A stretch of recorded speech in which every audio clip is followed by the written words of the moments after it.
Olá, eu sou Amanda Gomes, consultora da área contábil da CPA, e hoje eu vou falar sobre algumas alterações trazidas pela nova instrução normativa que regulamenta a tributação de PIS, PASEP e COFINS. Essa instrução normativa, que é a 2121 de 2022, foi publicada agora no dia 20 de dezembro de 2022 e ela revogou a instrução normativa 1911 de 2019, que era a instrução normativa que a gente tinha antes, que regulamentava a tributação de PIS e COFINS.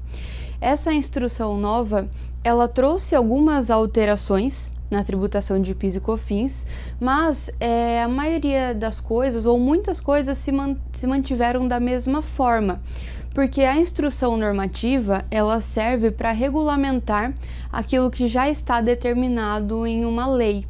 E então essa instrução normativa, ela pegou várias disposições, sobre PIS e COFINS que tinham em leis esparsas e pegou até alguns entendimentos que já eram pacificados em decisões do STF ou então soluções de consulta, e ela juntou então toda essa legislação que a gente tem sobre PIS e COFINS e deixou de forma mais organizada então nessa instrução normativa nova.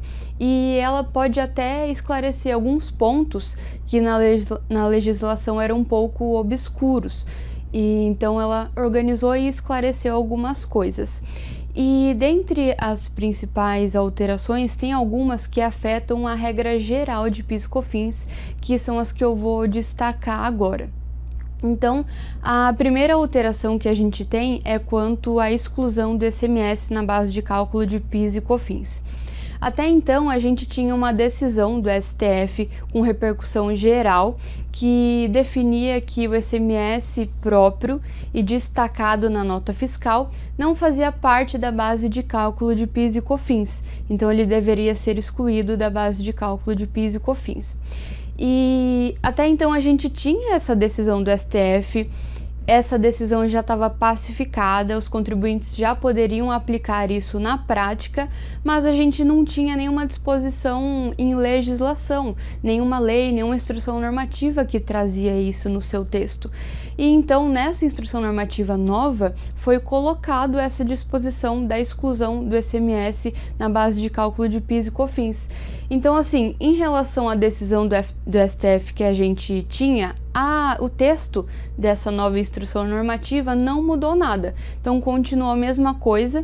O ICMS próprio destacado na nota fiscal deve ser excluído da base de cálculo de PIS e COFINS que o contribuinte tem a pagar. E isso só foi reafirmado, só foi ratificado no texto da instrução normativa nova, então se mantém a mesma coisa que a gente tinha com a decisão do STF, só que agora regulamentado por uma instrução normativa.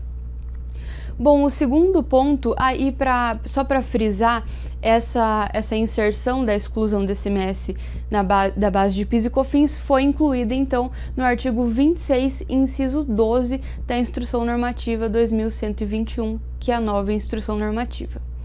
A segunda alteração muito relevante foi em relação ao ICMS também, mas agora sobre o crédito de PIS e COFINS. Essa instrução normativa nova, ela trouxe no seu artigo 171, no inciso 2, que o ICMS próprio faz parte da base de cálculo dos créditos de PIS e COFINS.